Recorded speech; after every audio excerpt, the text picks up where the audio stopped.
What's up, everybody? Welcome to the end of the Oscar season. This is Movie Emporium, so we're going to talk a little bit about the Oscars today. Thank you so much for joining me. If you are joining me today, I really do appreciate it. Before we begin,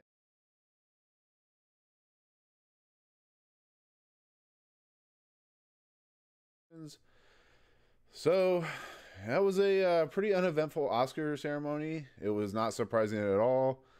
Everything that we saw was what was going to win. I think the biggest winning of the night was, of course, Olivia Colman over Glenn Close, which is insane because I was not expecting that. No one was expecting that. The fact that she won for The Favorite is pretty awesome. I think Glenn Close was very gracious about it, but she's probably not happy at all about the loss. So I don't know. I think it's awesome. I think anybody in that group could have won. Could have won easily. Lady Gaga was the lead runner after Star Was Born came out. But Olivia Colman is just amazing in the movie. I mean, there's just nothing else that can be said about it. She's just so awesome in what she's doing in this role as, a queen, and how she overreacts to everything and how she plays off, the other two leads, and Emma Stone and Rachel Weisz, who also were great in the movie. So I'm happy for her.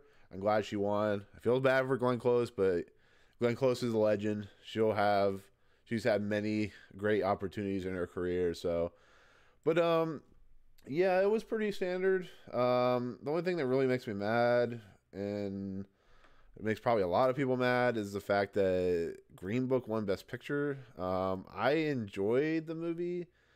I just didn't love it like a lot of people did. I thought Black Klansman or The Favorite should have won.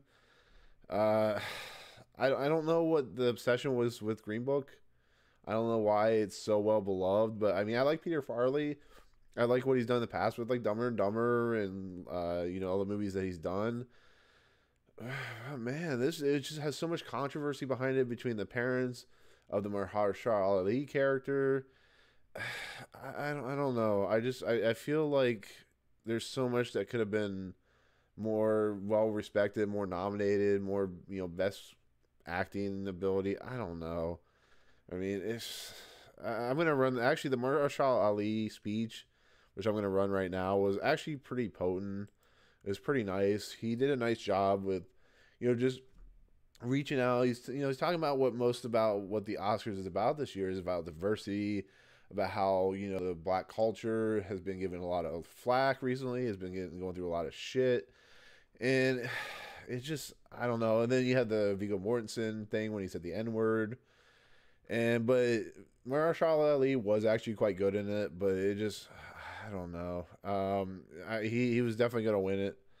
I could have seen other actors win in that role, in that supporting actor, but it was cool. But the one I really enjoyed, and I'm gonna play it now, is the Regina King award win. She was well deserved to win it.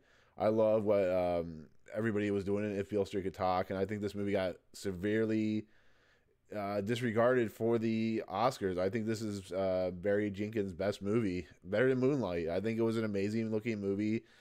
I think it should have won the score over Black Panther, but that's whatever. That's here nor here there. I'm really happy Regina King won. She should have been nominated for Jerry Maguire, but she's amazing here. She is electric, so it's really awesome that she won. So, but I think one of the best wins for the night, one of the best just overall feeling segments, is the girls or the ladies who won for Period End of a Sentence. And I don't know anything about this documentary. I don't know anything about it, but their emotions that came out about what this movie is about, what this documentary is about, I have all the love and all the graciousness for it.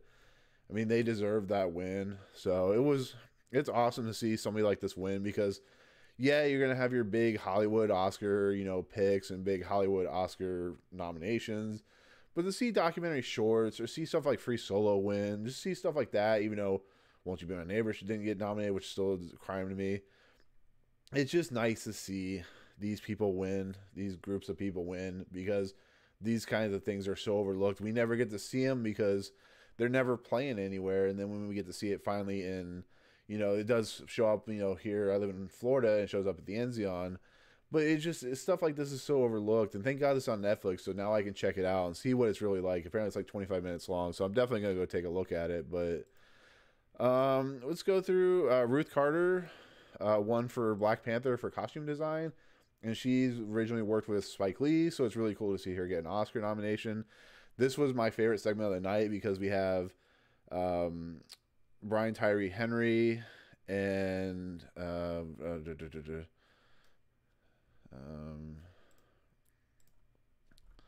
well, Melissa McCarthy. I don't know why I forgot Melissa McCarthy. I apologize for that, but we finally got to see. It was a really funny segment. It was really nice to see, but it was nice to see her win once again. Where the diversity of everything in the Academy Awards is really nice. It's really nice to see. So I'm really happy for that.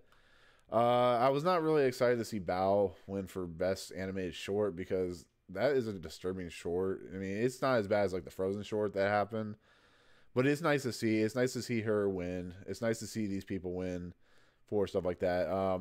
Black Panther. It was. Let me go back to this. Let me go back to me. Black Panther won like 3 awards. It didn't win. It won stuff that I wasn't expecting, like production design and costuming and stuff like that. It was just really weird. And original score, which I think if Bill Street could talk, we could win, but I don't know. People love Black Panther, and I'm gonna do a video on it eventually during my Marvel Cinematic Universe series. I don't know. I don't think it's that great. I don't think it's the best movie in the world, but it has a cultural impact. That's all it deserves. So, one of the best moments of the night, and I'll go ahead and play it, is the Shallow music segment with Bradley Cooper and Lady Gaga. Lady Gaga looked like she was nervous, which is cool because when you're in front of a crowd like that, when you're presenting a song that has a lot of emotional depth and a lot of emotional heart, it's just nice to see that she eventually came through. It's nice to see Bradley Cooper came through, and they did an amazing rendition. Everybody who did songs tonight did an amazing rendition of the songs, and it just, I don't know, this was just such a heartwarming segment. And then we'll go over to the Lady Gaga speech when she won the song Oscar, and Lady Gaga just is a very amazing acceptance speech person. She didn't have any note cards. She just went out the cuff. She started crying, which, her tears were awesome, just in the fact that she's so excited for this, movie to get the kind of love that it got. And she thanked everyone, she thanked Bradley Cooper, but, it's just an amazing thing to see her get the kind of love because she's an amazing singer and she's an amazing actress and she was really good in A Star Is Born. So it's awesome. But yeah, so I think one of my favorite other segments of the night, and then let me see if I can pull it up, is this one right here when Spike Lee finally won an Oscar for something. The look on Samuel L. Jackson's face and just the excitement that he gave to Spike Lee when he won is just incredible, and Spike Lee winning is incredible. Black Klansman is one of the best movies that came out last year, and it should have gotten more love. John David Washington should have gotten nominated. And yeah, it's just incredible. It's just nice to see these types of things happen to people that really have a lot to say in a darkened period of time between the 70s and even today. Black Klansman, when you watch the very end of the movie, it's very powerful, and it shows how we progressed. Maybe not as much, but how we progressed to a point where, we're still having issues, and Black Klansman is just an amazing movie, and I'm glad that he finally won something. So, but the Rami Malek won, of course, for Bohemian Rhapsody, which was to me the best part about that movie, which wasn't a great movie, but he was really good in it. So let me pull up and wait for the ads, but yeah, and then of course Alfonso Cuarón won for Roma for foreign language film. He also won for best director. I would have given director to Spike Lee, but that's just me personally. I still think Roma was an amazing film, amazingly directed, amazingly cinematography. It was everything about that movie was amazing, But yeah, so Rami Malek here, he wins the best actor Oscar. He gives an impassioned speech about how he's from Egypt and he is, you know, an immigrant, and that's kind of what Freddie Mercury was. And it's just an amazing speech. Rami Malek is an amazing actor. He was great in Bad Robot. You know, he was great in that Until Dawn video game that he was in. But yeah, it's a good Oscar win, especially for the group that was going up against. But yeah, that's I'm trying to think what else there was that got nominated and won. Let me bring up my list. Let's see, Marshall Ali, editing, Bohemian Rhapsody won a lot of, you know, typical Oscars that it was probably gonna win, but you know, like cinematography, Alfonso Cuarón. Okay, this is my favorite just because this is my favorite movie of last year. Let me come back to me real quick.